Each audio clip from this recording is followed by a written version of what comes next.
भारत ने पाकिस्तान के लिए सभी श्रेणियों की डाक और पार्सल सेवाओं पर रोक लगा दी है।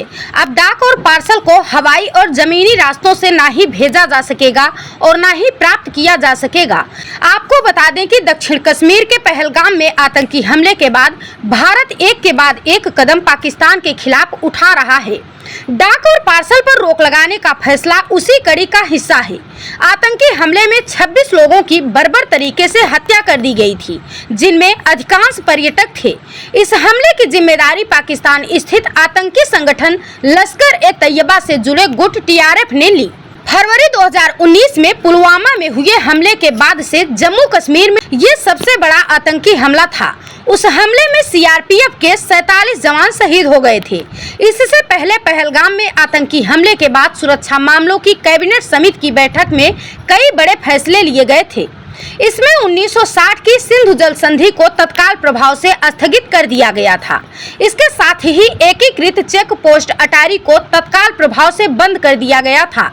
इसके अलावा पाकिस्तानी नागरिकों को सार्क वीजा छूट योजना के तहत भारत की यात्रा करने की अनुमति देने पर रोक लगा दी गई थी। भारत में मौजूद किसी भी पाकिस्तानी नागरिक को भारत छोड़ने के लिए 48 घंटे का समय दिया गया था।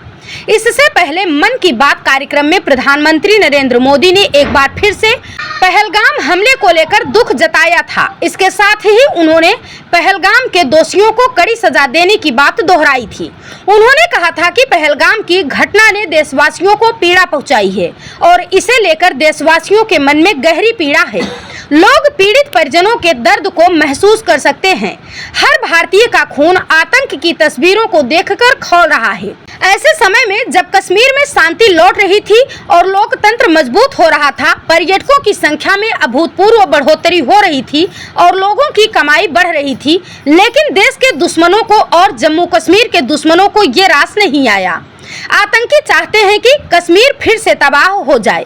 इस मुश्किल वक्त में 140 करोड़ देशवासियों की एकता सबसे बड़ा आधार है। प्रधानमंत्री नरेंद्र मोदी ने कहा कि हमें इस चुनौती का सामना करने के लिए अपने संकल्पों को मजबूत करना है। हमें एक दृढ़ राष्ट्र के रूप में अपनी इच्छा शक्ति को मजबूत करना है। भारत के लोगों में जो आक्रोश है वो पूरी दुनिया में है। इस आतंकी हमले के बाद दुनिया भर से लगातार संवेदनाएं आ रही हैं।